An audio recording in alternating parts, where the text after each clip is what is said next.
Thanks for joining us for another edition of Lead.exe. I'm Brian Comerford in Denver, Colorado. I'm Nick Lozano in Washington, D.C.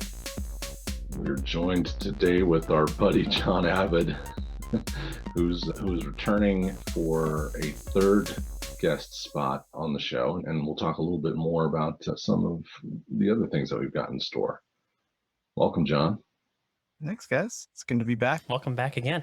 But I guess it's more than just a welcome. I guess the big announcement is that he's going to be a third host with us. We've enjoyed his company so much and his conversation back and forth on leadership that we decided to just make him part of the team.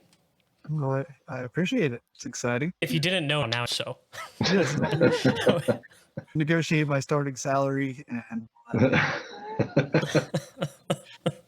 I'll get it. It's going to be a quick negotiation. Trademark the quick. instant likeness. It'll be fine. Consider me an NCAA football player. I definitely approve of your choice of hairstyle. Thank you. It's low maintenance and I feel like it really keeps me streamlined, which is what we're all about here. I know. My hair's too long now for this show. It needs to be shorter, I feel, but You don't Is that live right? far. I'll hook you up with the trimmers. I've been cutting my own hair for years. Like, you just get the clippers out and just buzz it. And I even trim the back. You just get the first 10 haircuts or so are bad, but after that, you figure it out with the mirror and doing it backwards. That's why I go to zero. There's no edging. It's just either there or it's not. I've often found that the first step in leadership is good self-awareness. And with that comes the ability to self-groom. So I'm glad we're having this conversation. Like you, I am my own barber as well. Well, it's funny. I was balding anyway, and like I didn't have a full-on comb over where like I had hair that was this long but I was clearly parting my hair to cover it up. And one day I just looked at myself here. What are you holding on? This isn't. Just get rid of it all. Let's go look better this one. And yeah. Just never looks back. Now I look at some of those pictures from that like marginal time. I'm like, ooh, you were really holding on to something that wasn't there, fellas. There you go. So you're trying to say you would tell yourself, if you saw yourself then, to just cut it, get it over with? I think I cut it like pretty early compared to some folks you see out there. I think I was on the better end of that spectrum, but there were probably 6 or 7 months in there where I should just let it go. Jon, I'm telling you, self-awareness, it's critical.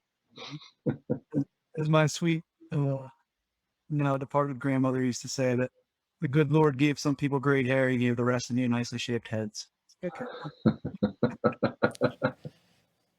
She was rather self-aware of herself. So Jon, since we're bringing you on the show full time, as one of the co-hosts, we're excited about that. But I know you've been on a couple times before, but we might have listeners who haven't heard any of the past episodes. So why don't you just do a quick rundown of yourself and some of your leadership experience and what makes you you? I started balding at an early age. No, I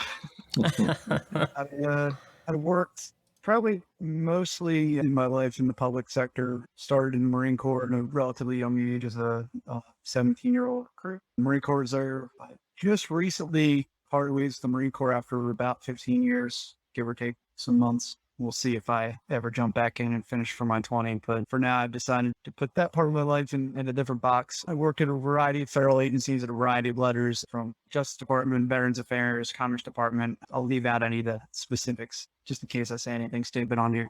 But I don't want that pointed back to anywhere I've worked. But I've had an opportunity to work at a lot of levels on a lot of different organizations. I've dipped my toes into the private sector in the food and beverage supply industry for a little while, which was a really interesting move as we didn't know the pandemic was coming, and that it turned into some really interesting challenges for that industry that I'd be happy to never have to live through again, but I'm glad I did as far as experience and lessons learned. And that's about it. I have a master's degree in management and leadership from a university here in DC. My undergraduate was in history and political science, which I think gives an interesting perspective, be able to read and analyze where we've been and what that means about where we are. I try to apply those lessons to leadership whenever I can. But right now, the field I'm in most specifically is communications. So I work in strategic communications at a federal agency, as I mentioned, managing a small but growing team of communicators. We do everything from internal communications to press to helping the agency leadership with speech writing and really dialing in what our message is that we'd like to get out to the public and how we'd like to do that. And I certainly don't do that alone. I work forward with a number of people that help me do that effectively. I think that's kind of Jon in a nutshell from a professional standpoint. We can get into any of my weird idiosyncrasies of my personal life as we go. That's a relatively open book as well. So. There was one highlight that I noticed you skipped over, which is this little thing that we all got to do together a couple of years ago called UpPath, which Yeah, was our first foray into really designing a leadership program sure. that we could conduct in a sort of seminar kind of format. And ironically, right about the time that we were talking about how do we, do this long term in a way that's able to reach a broader audience and potentially do something that's more of a remote learning kind of structure, along came the pandemic and sort of proved the point of what we were talking about, right? Yeah, yeah, for sure. Yeah, how dare I leave that out? I apologize. Yeah, that No, was and that was my such a cool first. experience. And so go ahead and talk about that. I'm going to pull up some photos because I've actually got photos of Oh my that goodness. when you're talking. Yeah, go ahead. Go ahead. Those were jeans and sport coats and black t-shirts. Yeah, go ahead. Talk about it. I'm going to pull up some photos I here. felt very Silicon Valley that day. No, it was really cool, and you're right. And that is personally a highlight. That was my foray. That whole project was my first foray into entrepreneurship. Really work with a small team to really build something independent of any other industry or company. So that was really exciting for me. We had an awesome group out there in Colorado of young, mostly young and young in the career sense, early on their leadership journey, I guess is what I would say, not necessarily in the temporal sense, but it was really awesome engaging with these people who were just starting down their leadership path and being able to share some of our experiences through an experiential program for them in person. We had about 20 or 25 folks, I think, show up. There's Brian teaching how to run your team. It's awesome. It's really a great day. And I'm hoping we can get back to doing some stuff like that here in the near future, because I know I personally benefited from the program. More importantly, I think some of the feedback we got from participants sharing that they really gained some insight and were excited about their leadership journeys themselves. That really fired me up. Yeah, Brian, I don't know why I have so many pictures of you, but I was just going to say, I'm waiting for some selfies, Nick. yeah. And there's Brian Kane right there teaching his lesson. And there's the UpPath shirt, right? The full frame there. There we are. Look at that. I love it. Very Silicon Valley, man. Yeah. But the crazy thing about that is we did that with the idea to launch this product, and then the pandemic hit, and we just had to hit the brakes on everything. It's very cool experience. We all had a lot of fun doing it in Denver, and there you are, John, doing your thing. Look at that. See, but you got boots on. You don't have Allbirds on, so you're not quite Valley all the way, I'm right? in Colorado. I felt like I had to have boots on. Yeah, you could have wear a flannel too, since we're in Colorado, right? I'll wear that for the next episode. And then, so here we've got pictures of that exercise that you did. And I thought that was a really cool exercise that you put everybody through, where you started a group and one thing, and then you made everybody switch, and it threw everybody off as they were working. Yeah, it was fun. So this exercise was based on something that actually started as a communications thing. I read some article somewhere and probably ripped off the idea, because there are so few truly unique new ideas in the world. But really honing down, we talk about strategic plans and strategic messaging and this, that, the other thing, and you end up with these 20-page documents, and your company has 20 values and all that stuff, and nobody can remember it. It's hard to digest. This article was making the argument for, hammer it down to 3 or 4 things that people can remember. So I started thinking about that for my own work in internal communications, trying to sell good internal comms to agency leadership. I could walk in them with a long strategic plan all day, but none of them are going to read it. None of them are communicators, and they frankly have more important things to do for their specific jobs, which is why they have a communications department. So I said, what are 3 or 4 things that make a lot of sense that any executive down to individual contributor can understand and implement daily? And for me, for communications, that was increase clarity, reduce noise, build trust, and save people time. If your communication product can do that, or at least 2 or 3 of those things every single time, you're probably moving in the right direction. And I think we've talked about this a little bit on the podcast previously. After implementing that as a communication strategy for a while, I got to thinking this really is just a leadership and management principle too. So if I'm increasing clarity with my team, they know what's expected. If I'm reducing the noise, if I'm cutting through all the other static and craziness that's going on, and really helping them focus on what's possible for them and removing barriers for them to be successful. That's the job of a leader in a lot of ways. Increase clarity, reduce noise, building trust. If you're not building trust with your team and your actions and words, your positional authority will only get you so far. You want people doing things because they want to do them, because they trust you, they trust your leadership, they trust the strategic direction, not because they have to or not because they're scared of losing their job. That's when you really get your effectiveness.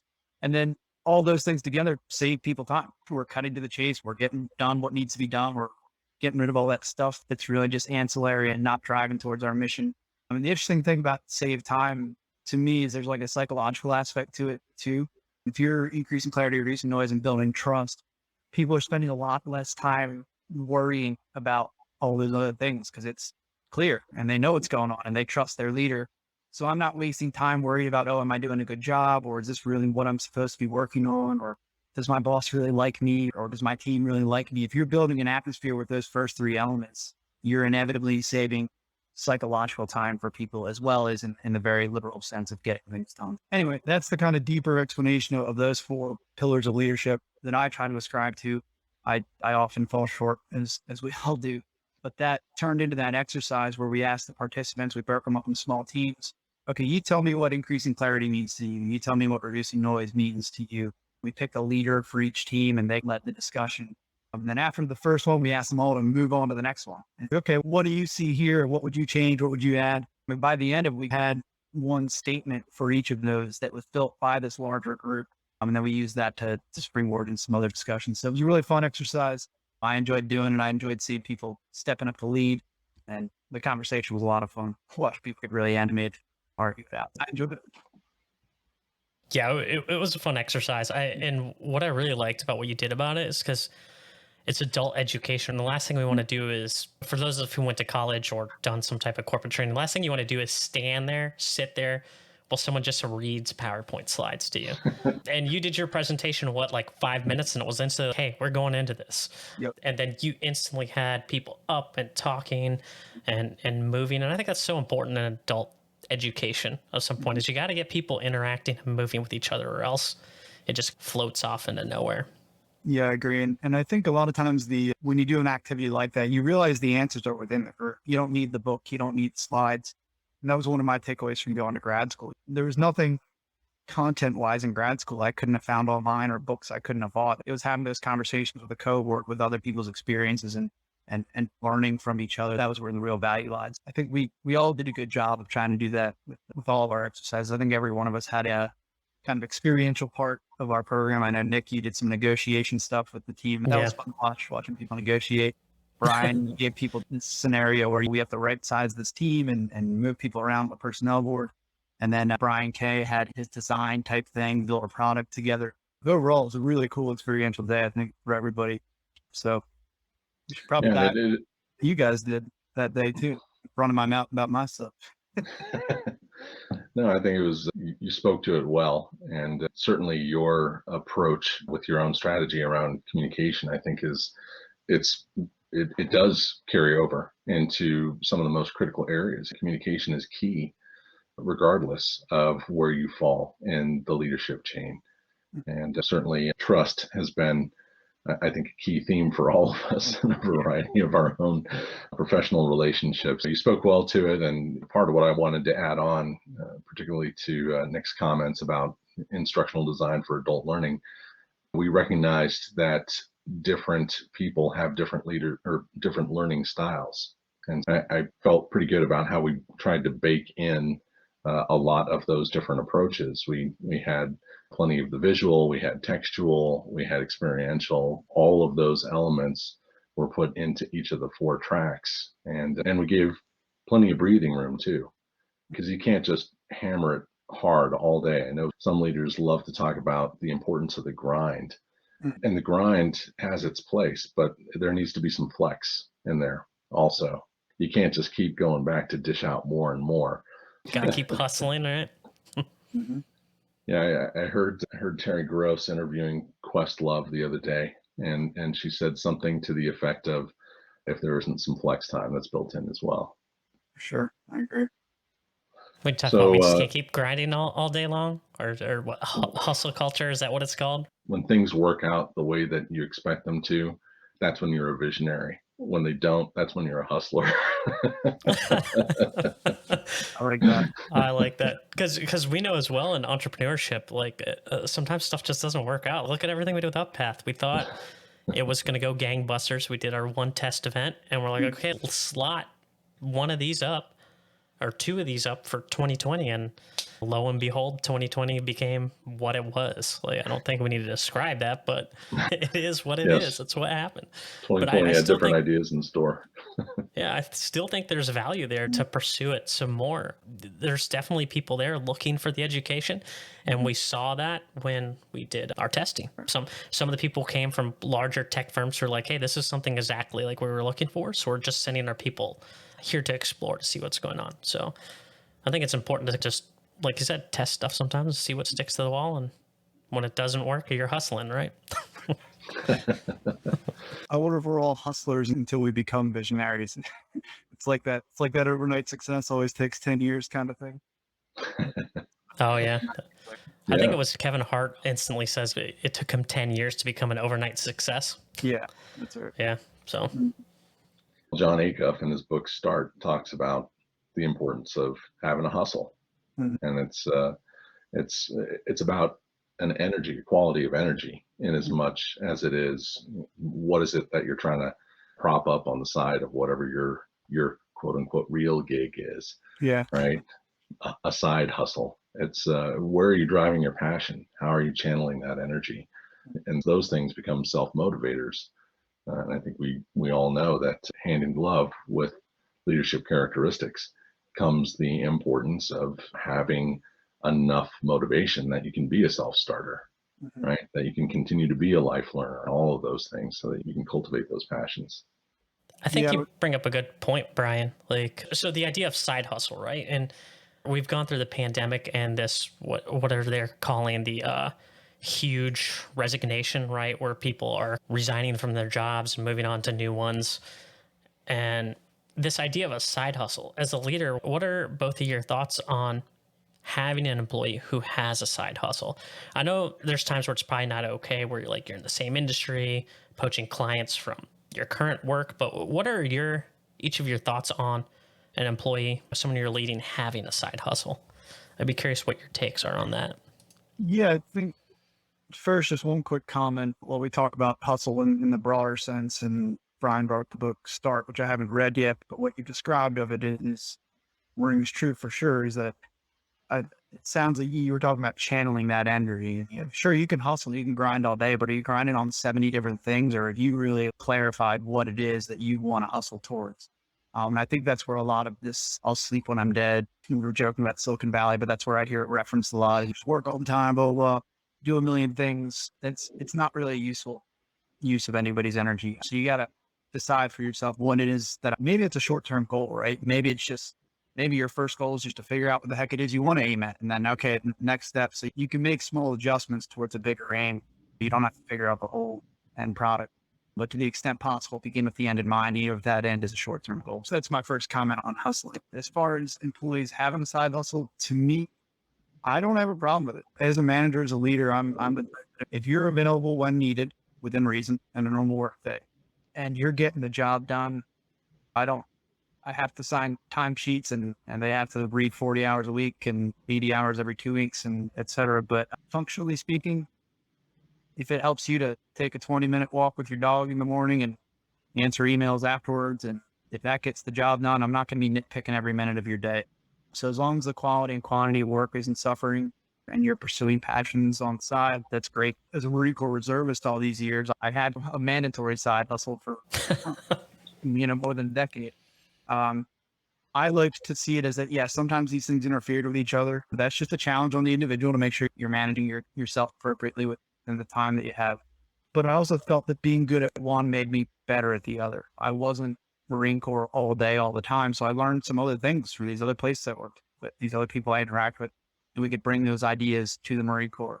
Alternatively, I discipline and hard work and some innovative stuff that I learned in the Marine Corps and some ways I view the world that I wouldn't have otherwise. I was able to bring that to my private work and I still do today. So I think that can be true of any endeavor, as long as you're keeping them separated enough in your mind to know when you really need to focus on maybe your primary responsibility and when you need to put some other stuff off to the side. And if that side hustle is starting to interfere with your daily work, then you got to make the value go to me. Can I live my life on my side hustle at this point and get rid of this other piece? Or do I need to really refocus on what I'm doing and maybe dial back on this other thing? So it's all about balance to me. And I guess the final point I'll make is that when you accept a job and somebody's paying you for your time, you have an obligation, in my opinion, to make sure that you're doing what's required of you in that role and not taking advantage of that person. That doesn't mean you don't have flexibility. That doesn't mean you can't pursue other passions. But if you're getting to the point where your quote unquote primary gig is suffering and you're not doing it the justice that they deserve from you, then it's time to really reevaluate where you are. But I've seen some of these stories of people in this virtual age working 2 full-time jobs and being on 2 Zoom calls at one time. And I think that's probably pretty clearly over the line. But Godspeed to the people that can manage that intellectually. That's pretty great. Yeah, I think that blew my mind. Those are my I'm thoughts. not sure Awesome. that anyone really can manage that. I think Well- there's a lot of people who have been bought into this concept of multitasking in years past, and I think it's pretty much proven itself as not being something that we're mentally equipped to be able to do, at least not to do effectively. It's more like giving less than half effort to every activity that you're involved in. I go back to communication, and I think it's critical, because the more transparent you are about what your own personal needs are, the more you're going to be able to deliver the best of who you can be for any organization that you're involved in. For many years, I've had either this podcast, or of course I produce a radio program as well. I've had a board membership for many years that I'm also very passionate about and committed to. And that's just always been something that I've clearly communicated up through my own reporting structure, so that they're aware that those things are important to me, and there will be demands on my time during normal working hours, and that it's just going to be part of the requirement that I have in my own work agreements to make sure that I've got that availability and flex for myself. So I think as you continue to be true to yourself, but also true to your word, and communicate clearly what your needs are, those are the kinds of things that then do help build trust, right, within your team structure or within your reporting structure. And it also, I think, helps earn some respect, because you're standing your ground on some of the things that are critical to you. And having employment it's not analogous to indentured servitude as much as many people, I think, have that perspective of it. So it's the kind of thing where I think it's important to be able to carve out availability for yourself and whatever it is that you're doing. If you don't have time to mentally reset and physically refresh, then you're not going to be delivering the best of what you can offer within your own employment structure or your own reporting structure. Bro, I'm interested in what Nick has to say on the topic too, but real quick, you mentioned that this is something you need to make clear up front, that there's going to be other demands in your time with your leadership structure and whatever your quote unquote primary gig might be. How do you communicate that going into a job interview? How do you prove that you're of enough value that, yeah, we have 2 candidates that maybe, all things being equal, we could hire each of them, but this Brian guy says he runs a podcast and is on board, and 2 days a week, he's going to need an extra hour flexibility during the day. I don't know if that's the exact situation, obviously. Sure. You make that sale maybe going into a new experience or a new employer. Yeah, I think there's a couple of facets to it, right? The first is using my own personal examples. I think those things demonstrate the quality of thinking and quality of commitment of who the individual is. So for an example with the podcast, there's a personal brand that is of value that comes from participating in these activities. And so if you're in a relationship oriented business, as most of us are, right, you don't have to be in sales in order to have relationships as a primary function of the work that you do. But when you're working to forge greater professional relationships within your own network, having those types of activities as something that people know about you, number one, it demonstrates that you're actually a real person with real interests outside of this one sort of siloed perspective where most people may recognize the value that you can deliver to them. But it also helps extend some awareness of your own personal brand. And there might be some things that are a reflection of some of your own ethical choices because of some of the things that you choose to engage in publicly. I sit on a board, for an organization that helps families work with foster children. It's an area that's important to me and I'm passionate about. It's something that consequently I've had a lot of people reach out to me through my network specifically for that. They're not necessarily as interested in my professional work as they are in some of this other work that I do on a volunteer basis. And then with the podcast, here we've got something where we are contributing openly and freely to the quality of thinking and leadership performance of other people who, no differently than ourselves, are wrestling with very similar challenges, asking very similar questions, looking, for other resources to help augment their own style, their own approach, their own awareness of things that they might be able to put into their own quiver. So that's what I have to say about that, John. What do you think? You gave him an ultimatum there, huh? That's what I have to say about that. Yeah, so to get back to John's question there, so I can answer my own question, I'm on board with both of you. I think there's nothing wrong with it. Obviously, there's lines that need to be drawn. Like you said, if you have your primary job, an employer that pays you, there's an expectation that work's going to get done. As long as there's no suffering on that end, I think it's a great thing, right? It gives an employee creative outlet. They can learn different skills that you might not have time or resources to pay them to do. And like I said, benefits can come out of it, like the personal branding, like Brian was just talking about. We have a whole podcast on leadership. I don't know how many hours there are of me talking, but you can literally find out what all my ideas and beliefs are on things just by looking at this podcast. So I think there's definitely a benefit from it. And especially nowadays, you see job advertisements. People are like, oh, we want you to be entrepreneurial. But I'm like, what does that really mean? Does that mean that you're okay if people do things on the side? Or does that mean you just want to leave somebody over here in the corner and let them do their work and expect them to do their work? So I think there's just two different draws of the sword. I think I agree with both of you guys on everything you said.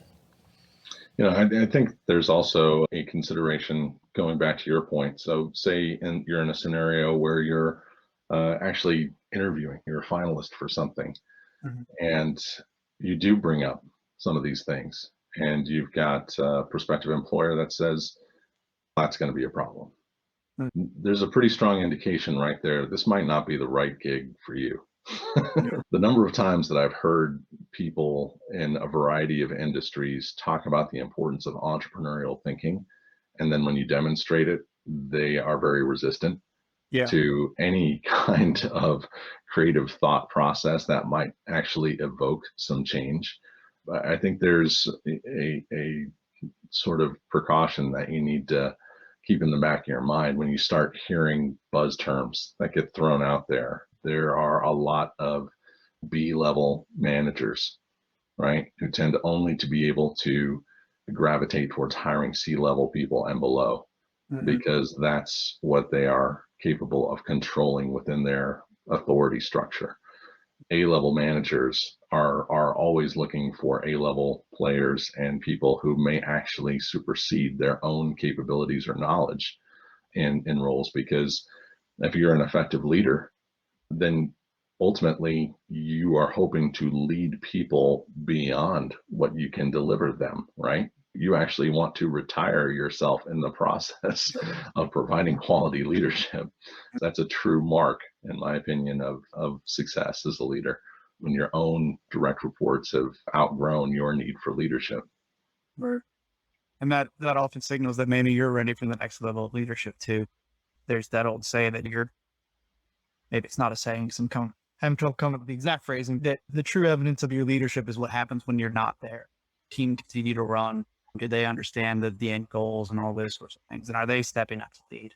When I hear about an organization or a team that says, we don't know what to do if this person leaves or if that manager leaves because there's no one ready to take over. If you're having to go outside the organization to replace a manager, on a team that's been established for any significant period of time, which isn't to say you never do that. Sometimes you want some fresh blood. I'm not saying you don't recruit outside, but if you don't have one or two people that are at least solid candidates to replace whatever manager is moving on or moving up, I have serious questions about that manager to begin with. If they'd been there more than a year or two, who are they developing? Who are they leading behind? What was the succession plan?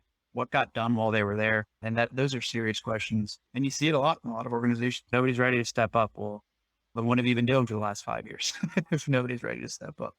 So that's something I take really personally with my team, leadership development. You said it, Brian. I want to work myself out of a job. I want to develop these people so that they don't even need me. I want to get to a point where I'm sitting around staring at my inbox and it's like, employee A is going to take care of that email, or employee B is going to take care of that one. I'm really not needed here. So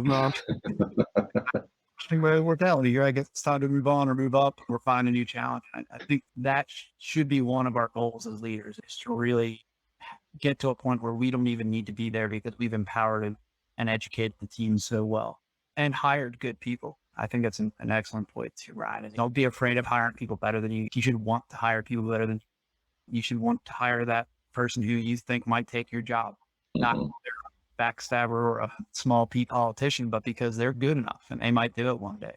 That's just going to do nothing but make your life easier and show to people above you that you're thinking strategically and that your team can get things done and that maybe you're ready for a higher level. Yeah. Again, having a quality of trust is, critical in that kind of approach. I think there's a phrase that goes something to the effect of, when the student is ready, the teacher will appear. And I think that's true at whatever level you're at. If you are truly equipped to be working yourself out of a job, then hopefully that means that you're also prepared to recognize what the next step in your own path should appropriately be. Absolutely. My son is a lover of dogs, even though unfortunately he's got terrible allergies to animals. So we tend to live vicariously through other people's pets. And one of the programs that we enjoy watching together, since we often talk about media artifacts that are influential to us on this program, one that surprisingly to me has some great leadership training in it is all these programs produced by Cesar Millan. Right? Yeah. He used to be called the Dog Whisperer, and Cesar Millan 911, all these different things. But he's got a catchphrase that goes something to the effect of rehabilitating dogs and training humans, which I think is great, because in a lot of these programs, what you start to identify is that the underlying bad behaviors of these animals are actually a reflection of the quality of leadership being exhibited by who should really be the alpha in the pack leader position. And I know we've talked about this in relationship to examples in books like by Jocko Willink, where you take a team and you give them a leader, and you can start to measure the quality of the effectiveness of that leadership based on the performance of the team. And a winning team that's given a leader that doesn't recognize their role as the pack leader suddenly is not performing like the outstanding team that they are when they've got someone who actually recognizes those characteristics. Yeah, I agree. I have my other co-host Lincoln here snoozing beside me. So there he is. Love a good dog in the podcast. We got him about 4 years ago, and I really dug into the dog training stuff, reading some books and doing some online things. He's not ready to be a service animal or join the local police department or anything like that, but he's pretty well behaved, and we've gotten some behavioral stuff worked out with him. And you're so right, there's so many correlations between dog training and leadership that I've found through reading these. It's all psychology and positive reinforcement, negative reinforcement, and all that stuff. And so it's a little off from what you were saying, but you made me think about it, is that you're right. That leadership thing, that dog needs to look at you for leadership. It's not one of the things in one of the books I was reading about animal training is that you don't want the dog to just respond to your command or to know how to deal with every single scenario, because there's too many scenarios. That a car could go down the street, or the mailman, or I don't know, and pick a thing, an alarm could go off, whatever. You just want the dog to look to you when that thing happens. That should be the response, is that, hey, I don't know what's going on, but I know that this guy probably does, or he's going to tell me what to do. So for a dog, that's a really valuable thing. I could see there being a diminishing return for that leadership with people. Yes, you want to be the leader. You want to be people look to. in those really tight situations or difficult situations, you want your team to be able to look to you to provide direction or at least stability, even if you don't know what's going on. But I think, and I'm thinking through this as I say, so bear with me, but I think that we were talking about learning styles earlier. I learned by talking, so I might disagree with myself by the end. What I'm unpacking here is that it's almost like this maturity model for your team, right? So first, yeah, when we're new and we're all doing a new thing, I want you to look to me every time something's confusing. But as you grow, all right, you should be able to handle that task. To the point where it better be a real crisis or something really new and unique before you need to look to me. And that's not a judgment of the employee or of the person being led. It's a judgment of you, again, as a manager. How well have I prepared you for every scenario that I can think of, or at least to be able to think through a new scenario well enough that you don't necessarily need me. Maybe what used to be, hey, what do I do is, hey, can I run this by you to make sure I'm thinking about it correctly? And then, yep, you've got it. And then next time you have the confidence to do it. And that was a roundabout dog reference there, but I think it'd be neat to talk about some of that. There's some really interesting stuff in animal training and human behavior. I'm not all that much smarter than that furry thing sitting behind me. Welcome to the program, John. We are masters of the roundabout. Indeed. Sometimes I think he's training me. I'm not really sure. That's the way it feels all the time. Yeah, we go about roundabout ways, don't we, Brian? It's like, Yes. like I remember we had Peter Margaritas on, and somehow we talked about shooting him with an arrow or something. Like, wasn't there a whole thing with an arrow or something? I remember There he's like, was. "I'm going to send him an arrow." Yes, there was. Yeah. Yes, there was. Yeah. On the show. Well, Brian said that was the execute part of the show. That's what he said. We cover a lot of territory here, John. Yeah, indeed. We try to do it with good humor, in as much as we tread like right along the edge of the inappropriate at times. It's a good place to live. Yeah, that's where all the interesting stuff happens. I see he gets it. That's right. We've got a lot more territory to cover in a roundabout way with you on board. So again, welcome to the program. This is effectively now part of our season 3, right? As we've shifted into this season-based model. So a lot more to come. We'll have some other great guests that we can continue to thread the needle on the roundabouts with. So keep the curveballs coming. It's part of what keeps the conversation interesting. I'll throw on at both of you now. It seems like we're winding down a little. I thought maybe it'd be interesting for me to ask each of you, what are you reading this week? Ooh. That is a good question. I'll take that first. My reading style kind of happens to depend on what's going on. And I've actually been reading This is Marketing by Seth Godin. For people who aren't familiar with Seth Godin, he's a pretty popular internet marketer. Basically, he came to rise, Brian, probably who he is, like probably in the early 2000s. He started a blog and it would like literally be a paragraph. But he goes through this whole thing about how marketing has changed from the Don Draper era to what it is now. And it's built on trust and relationships. So it has a lot of leadership principles in it too. That's what I've been reading, really enjoying it, maybe a quarter of the way through it. So that's what's on my plate this week. What about you, Brian? Yeah, so I tend to have 2 books going all the time. There's usually one that's related to my professional development and one that's related to my personal interests. So it's interesting that you asked this because I just happen to have the one book open that I've been reading, which is called The Challenger Sale by Brent Adamson and Matthew Dixon. And it's part of what's interesting about it is we've talked here and there in this episode about the psychology of leadership. And part of the psychology of the Challenger Sale is really to be active in your listening as you're interacting with someone who's a prospective client, and using data, using factual information to upend some of their preconceived notions. And that can come in a variety of forms. It's a little bit less about a structured approach to what a sales model looks like versus the quality of your thinking and the quality of your listening as you're interacting with clients. And then the other book that I've been reading is called Living with Islam. And it's a book that was written by Brian Geisen, who's of the Beat generation. So it's a book that was written, I think, probably in the early, like between 1952 and 1962. And he was a English-born Canadian who who had been in the Canadian Air Force, and then following that had just a fascinating career. He was a participant with the Surrealist movement, and he ended up living in Morocco for about 20 years and was a magnet for a lot of the Beat Generation sort of significant personalities, Paul Bowles, William S. Burroughs, even the Rolling Stones, that all gravitated towards that region during that era. And because he traveled throughout the Arabic world pretty extensively, he ended up, he was not a historian, he was an artist, but he did a lot of writing as well.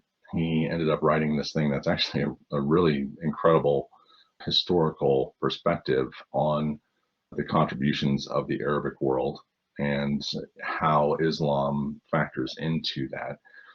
So it's been a fascinating read for me, and the timing of me picking up this book preceded any of the current conflict that's going on in Afghanistan, but it's also been helpful to me just to wrap my mind around something that is pretty unfamiliar territory to me otherwise. And it's refreshing also because again, because of the period of time that it was written in, it precedes a lot of the sort of sensationalist perspective that the media brings to a lot of the conflict that we've seen in the Arabic world for my entire lifetime, honestly.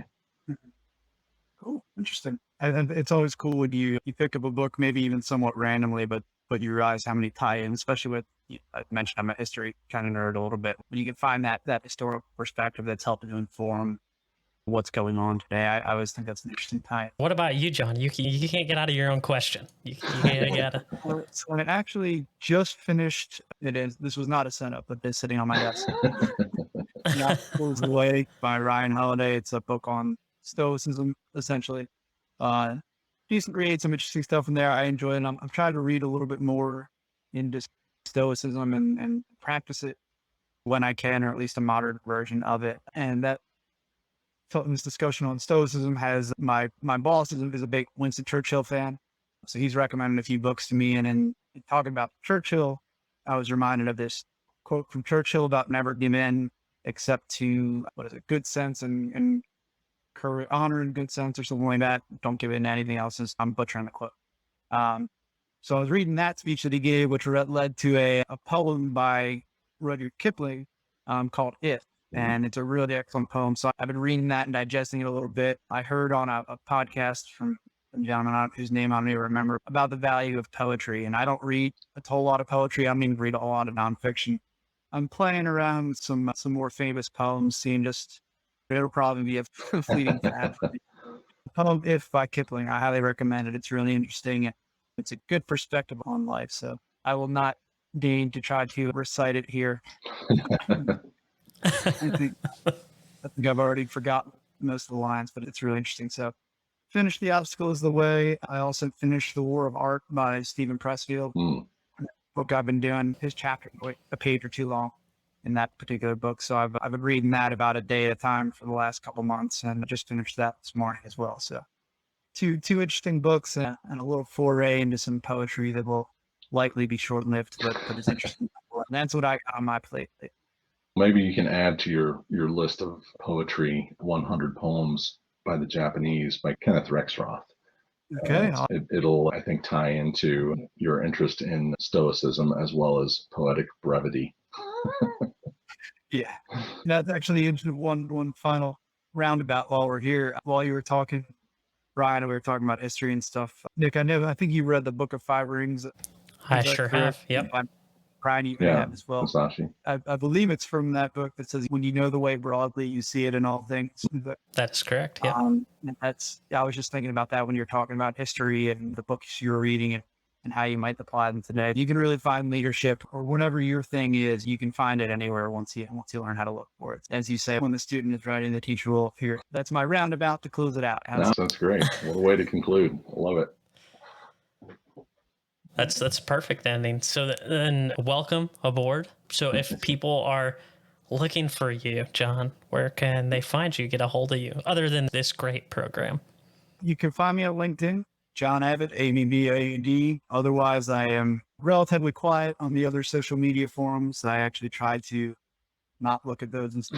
I think in the first podcast, Nikki described it as when you make chicken all day, you don't necessarily want to eat it. So we're working in communications. I try to turn it off as much as possible when I'm not at work, but I'm reachable there. I also have John at janitormedia.com for email. I believe the email address That is set me correct. up. Janitor.media. And you're also John at leadexe.com. Yep. Great. So yeah, I'm happy to. Just so you know where you can find yourself. Right, thank you. I'm doing great. Hey, you did check your email to get on this somehow to record. So that's winning, as Charlie Sheen would say, right? Yeah, you can reach me there. And I think I'd also invite your listeners to leave comments. Maybe tell us what you're reading in the comments or chat on any of this stuff. I think that'd be cool. Start here from our listeners. It's awesome. Thanks, John. Welcome. All right, with that, thanks everybody for listening. We'll catch you on the next one.